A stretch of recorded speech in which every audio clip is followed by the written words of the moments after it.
All right, what's up, everybody? Welcome back. This video, we are looking back at week 11 of this marathon buildup. This week was a good week overall. I mean, if we just kind of start diving right into it and look at this week, you'll see that we kind of hit a couple of the things I was really trying to focus on for this training week.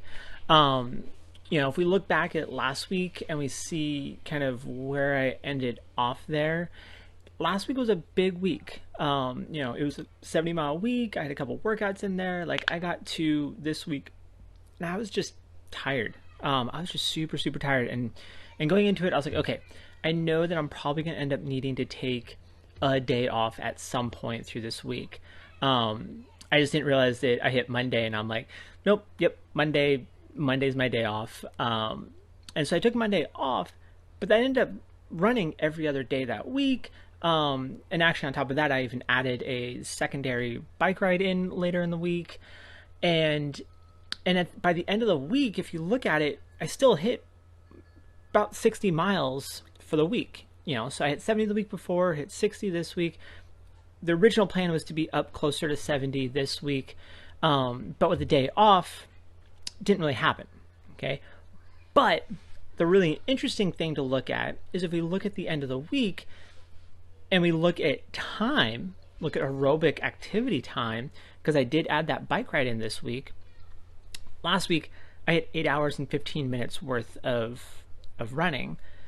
This week of just total aerobic activity with that cycling in, I hit 8 hours and 45 minutes. So even though that I dropped 10 miles this week, I still kept that aerobic activity up and actually increased it by an additional almost half an hour. Okay, so that's one of these things that, again, utilizing cross training through a lot of these things, especially when you're trying to enhance and build up that aerobic aspect, can be really useful. And actually, the way that I feel at the end of this last week, I feel way better, way more refreshed than I did the previous week, even though that my total aerobic activity was up. Okay. Is this something that I would do every single week? Maybe not. But for this week, it just kind of fit in, and it fit in very, very well. Okay. So let's start walking through day by day, kind of what happened each day and why we kind of modified and worked out the way we did. So again, Monday was originally supposed to be like an aerobic run or something. It didn't happen. I was just feeling super tired. I was like, you know what? It's going to be better for me to take the day off than to go for a run. Okay? Because again, we're trying to manage training loads, and training load was up, and it was just, I felt it was better for my body to take a day off and to rest than to put myself further and further into that ditch. Okay?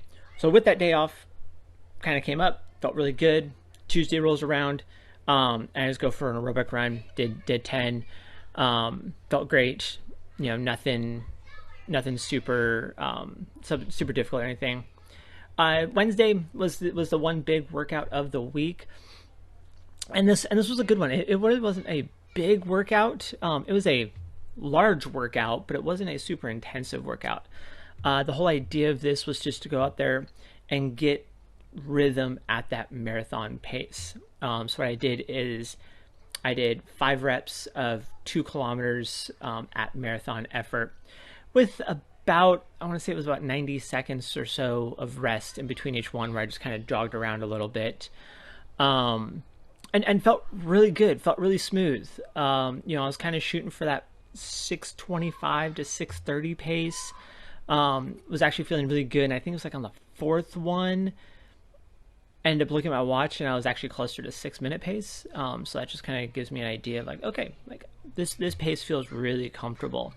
That after I kind of get into that rhythm, I'm starting to chip down a little bit into those faster paces, which is a thing for me to think about going into the race. Because going into that rhythm, I'm like, okay, that rhythm feels good, feels really smooth. And early on when I'm feeling good, I need to make sure that I'm not dipping down too low. Okay, that yes, again, my background is more track stuff, and so those faster paces sometimes feel more comfortable. But if I'm hitting those faster paces early on, I'm going to pay for it and it's going to hurt later on. So that's just something for me to think about. Like, okay, first third half of the race, I'm really going to be focusing on making sure that I'm staying on pace and not ahead of pace. And if anything, I probably want to be a little bit on the slow side to start off than too fast. So that's just one thing that this workout really kind of helped me realize and really pull to my forefront of my brain is I want to go fast. I do. I really, really, really do. But the marathon is a long race. I can't go too fast too soon. Thursday, I was like, okay, I did a big workout yesterday. I ended up going for a bike ride. I did about 20 miles on the bike, nice and easy, not really hammered at all. There were a couple spots that I was like, these are fun little spots, and I kind of did little sprints on the bike, but nothing that's gonna take too much out of my body. And I was like, you know what, just to kind of supplement this a little bit. Afternoon, went out, did a 5 mile run. Nothing super heavy, just kind of shaking the legs out a little bit. Friday, another run. Saturday was the big one of the week. It was the long run, and that's really kind of the other big effort, right? We had the marathon stuff. It was about 10 miles worth of running, 6-ish of it at marathon effort. The long run was just another trail run. We were looking at about 2 hours and 45 minutes worth of run time. Ended up getting a decent amount of vert through that. And because of all that, terrain, vert, all that stuff, really wasn't that fast of a run. I think average like 9-minute pace or something like that. But just out there for 2 hours and 45 minutes, just kind of enjoying life, enjoying scenery up in Annandale. Kind of just doing the perimeter and kind of looping in and out as we went. So, it was nice because, again, really working on nutrition, eating on the run, consuming a lot of water, get my body used to consuming that stuff over the period of time. All those things really worked out. So I was really happy about that long run. Got done at the end of the day, and I was feeling tired, but I had just been running for almost 3 hours, so of course I'm going to feel tired. Never, I got done and I didn't feel like I really needed, like, oh man, I'm super sore, or, I can't move, or I just felt tired. I was a little sleepy, so that was totally what I would expect out of it. And then Sunday I just went out and did a nice easy run, just kind of shake the legs out once more. So again, this week was not built up to be a massive week of intensity. Again, I'm still kind of in that position where I'm like, okay, we're at this just big volume part of the work. And so now I can start kind of like, okay, as we kind of get closer to the race, I'll probably start bringing the volume back down a little bit, bringing the intensity up just a little bit, and kind of moving forward that way. So last 2 weeks designed to be big workouts, or big volume weeks. Next week we'll bring the volume back down a little bit for a little bit of a rest week. And then so feeling good. Again, we're following the plan, we're following things as they need to go, and so things are going well. So let's kind of do the big three that I usually kind of hit the end. So good. What happened? I felt good the whole way. Body held up really well. Legs are feeling good this week, even though, still 60 miles. I felt way better than I did the week before. That difference of 10 miles seems to really make the difference for me. Taking that one day off, I think, was a big piece. Because I looked back and it was like 11 or 12 days since the last day that I took off. So I think my body was just really ready for that. So, holding up really well, feeling really good in all the workouts. Nothing's really kind of feeling bad, per se. So, let's see here. That was the good, the bad.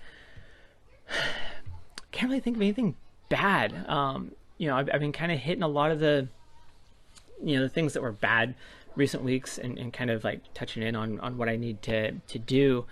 Eating well, hydrating well, volume's doing good. The one thing that I think might be bad, and I'm going to really kind of address this next week, and this will kind of lead into the goal for next week, is starting to feel a little flat. Again, my body, I think, responds to higher intensity stuff a little bit better. All this volume, super important for the marathon. High aerobic capacity, high efficiency, all that stuff is super, super important. So I do need to kind of handle all that stuff. But my body tends to respond well to a little bit higher intensity and not as much to volume. And so I am starting to feel a little bit flat.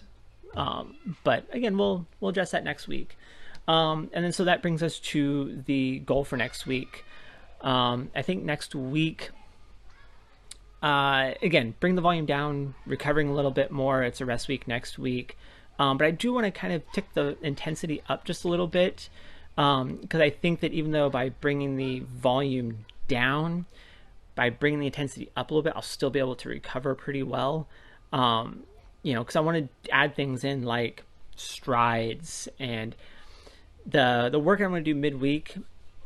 Next week, I think I'm going to change it up a little bit, and I'll get to that in the next video. But I think I do want to change it up a little bit and just bump the intensity up just a little bit, because I think my legs are really wanting something quicker. My body's like, okay, we've done enough of this long, slow stuff. Let's get the turnover and stuff going again, and really kind of work on that neuromuscular efficiency and stuff of that sorts, and let the aerobic capacity rest a little bit more this week. So, all right, that's all I got for this week. Hope that was a nice little insight into my training. So until next time, happy running. Talk to you later. Bye.